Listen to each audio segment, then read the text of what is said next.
नमस्कार दोस्तों, मैं हूं डॉक्टर विनीत रावत। आज हम बात करेंगे यूरिनरी ट्रैक्ट इन्फेक्शन के बारे में, मूत्र मार्ग में होने वाले इन्फेक्शन के बारे में, यानी कि मूत्र मार्ग में होने वाले इन्फ्लामेशन के बारे में बात करेंगे। सामान्यतः महिलाओं पुरुषों में ये आजकल कॉमन हो गया है कि लगभग लोगों को यूटीआई हो जाता है। ई कोलाई बैक्टीरिया होता है। ई कोलाई बैक्टीरिया इसका सबसे ज़्यादा यानी 90% कारण ई कोलाई बैक्टीरिया ही होता है इस इन्फेक्शन का होने का। बात करें इसमें कौन कौन से ऑर्गन इन्वॉल्व होते हैं, तो किडनी, आपका यूरेटर, यूरिनरी ब्लैडर और यूरेथ्रा। किडनी क्या है उसके बारे में छोटा सा नॉलेज ले लेते हैं। ये एक लाइक का बीन लाइक स्ट्रक्चर होता है, पैल्विक के एबव में आपका प्रेजेंट होता है, बैक साइड में प्रेजेंट होता है, और इसी से जुड़ा हुआ एक भाग होता है यूरेटर, जो एक पतली सी नली की तरह स्ट्रक्चर होता है और डायरेक्ट कनेक्ट होता है जाकर के आपका ब्लैडर में, और ब्लैडर से ही कनेक्ट होता है। ब्लैडर क्या है? ब्लैडर एक थैलीनुमा स्ट्रक्चर होता है, ये हमारे पैल्विक रीजन में प्रेजेंट होता है, और इसी से जुड़ा हुआ एक भाग होता है यूरेथ्रा, जिसके माध्यम से जो ब्लैडर में स्टोर यूरिन होता है वो बाहर होता है। किडनी का काम क्या होता है? किडनी में फिल्ट्रेशन का काम करता है। ब्लड फिल्ट्रेशन हो गया, जो वाटर इनटेक किया है उसका फिल्ट्रेशन हो गया, हमारे बॉडी में यूरिया, क्रेटिनाइन, ये सब इनको बाहर करने का काम होता है। जो भी बॉडी में इम्प्योरिटीज होती हैं उनको बाहर करने का काम किडनी करती है। ये किडनी जब फिल्टर करती है तो इसी एक नली जिसको मैंने बताया आपको, यूरेटर से वही फिल्टर्ड होकर के जो टॉक्सिक होते हैं वो ब्लैडर में इकट्ठा होते हैं। ब्लैडर के अंदर एक नेचर प्रेजेंट होता है, बॉडी का एक नेचर होता है, वो रिजर्व करने का काम करता है। जब तक कि पूरी तरह फुलफिल नहीं हो जाता हमें यूरिन आउट करने की ज़रूरत नहीं पड़ती है।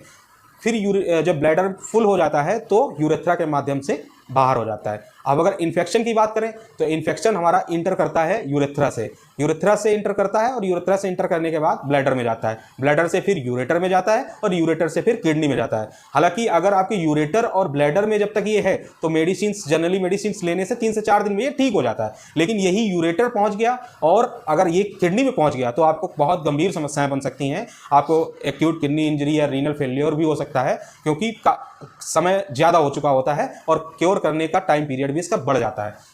बात करें इसके लक्षण की, तो जब भी कभी आपको यूटीआई होता है, पेशाब में इन्फेक्शन होता है, तो पेशाब करने में जलन महसूस होती है। जब पेशाब करने जाते हैं तो आपको पेशाब करने में जलन महसूस होती है, और कभी कभी ऐसा लगता है कि मैंने पेशाब की लेकिन मैं पूरी संतोषजनक पेशाब नहीं कर पाया हूँ, मैं अभी उतना संतुष्ट नहीं हूँ। आप फिर जाते हो और 2 से 4 बूंद फिर यूरिन होती है, फिर भी आप संतुष्ट नहीं होते हो। आपको बहुत ज़्यादा पेन होता है। पेन होने के साथ साथ क्या होता है कि आपको बैक साइड में भी पेन होने लगता है, आपकी श्रोणि मेखला यानी पैल्विक रीजन में भी पेन हो सकता है, आपकी थाई मसल्स में भी पेन हो सकता है, आपको बुखार भी आ सकता है, आपको कपकपाहट भी हो सकती है, चक्कर आ सकता है, साथ में थकान महसूस होगी, आप कंफ्यूज्ड रहेंगे। ये सारी समस्याएं हो सकती हैं। कुछ इससे बढ़ के जो अगर लक्षण दिखते हैं तो आपकी जो यूरिन है बहुत ज़्यादा बदबू करेगी, यूरिन में ब्लड भी आ सकता है। साथ में क्या हो सकता है, यूरिन जो आपकी है वो लाइक अ क्लाउडी, आपकी जैसे बादल, जैसे आपकी यूरिन देखोगे व्हाइटिश टाइप में दिखेगी। तो ये सारे लक्षण होते हैं।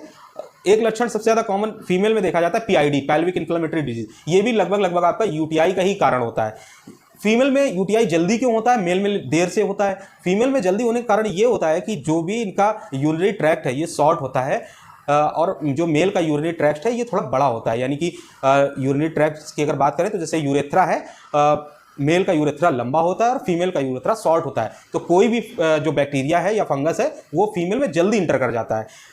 ई कोलाई मैंने बताया 90% चांस ई कोलाई के होते हैं। हालांकि ई कोलाई इंटराइटिस कॉज करता है, लेकिन क्या होता है ना, एनस के माध्यम से इंटराइटिस कॉज करता है, और फीमेल या मेल कोई भी हो, फीमेल में हालांकि जल्दी होता है। उसका कारण यही है कि एनस और आपका यूरेथ्रा दोनों बहुत नज़दीक होते हैं, तो ये जल्दी इंटर कर जाता है आपकी यूरिनरी ट्रैक्ट में भी। कुछ ऐसे और संक्रमण हैं जैसे आपका गोनोरिया हो गया, लिकोरिया हो गया, आपका माइकोप्लाज्मा हो गया, इनसे भी यूटीआई हो जाता है। यूटीआई से बचाव कैसे करना है? यूटीआई से बचाव करने के सबसे अच्छा तरीका ये बहुत ज़्यादा पानी पीते रहें। बहुत ज़्यादा पानी पिएंगे तो क्या होगा, उतनी ज़्यादा आप यूरिन आउट करेंगे, जल्दी आपको यूरिन लगेगी, जल्दी आप यूरिन करने जाएंगे। तो जब यूरिन बार बार पास करेंगे तो अगर कोई बैक्टीरिया इंटर कर भी रहा होगा तो वो फ्रिक्वेंसी में निकल जाएगा। ठीक है। दूसरी क्राउनबेरी, इसका जूस पिएँ, क्राउनबेरी जैसे इसका जूस पिएँ। साथ में हाइजीन का बहुत ध्यान रखें। आप जब कभी भी शौच करने जाएँ तो प्रॉपर अच्छे पानी से शौच करें और वॉश करें। अगर आपको यूटीआई हो गया है, ठीक है, यूटीआई हो गया है तो कुछ मेडिसिन मैं बता रहा हूँ जो आपके सिर्फ जनरल नॉलेज के लिए है। फिर आप यूटीआई होने पे सबसे पहला यही है कि आप किसी भी डॉक्टर से सलाह लें, उसके बाद ही मेडिसिन लें। फिर भी ये मेडिसिन जो है ये नॉलेज के लिए है। जैसे ट्राइमेथोप्राइम सल्फामेथाक्साजोल हो गया, आपका सिप्रोफ्लॉक्सासिन हो गया, लिवोफ्लॉक्सासिन हो गई, ओफ्लॉक्सासिन, एमॉक्सिसिलिन हो गया, आपका नाइट्रोफ्यूरेंटाइन हो गया, फास्फोसिन हो गया, इसके अलावा और भी अन्य यूटीआई के लिए मेडिसिन है, डॉक्टर से कंसल्ट करने के बाद ही वो आपको दी जाएंगी। आप हमेशा स्वस्थ रहें, ईश्वर से यही कामना करते हैं। धन्यवाद।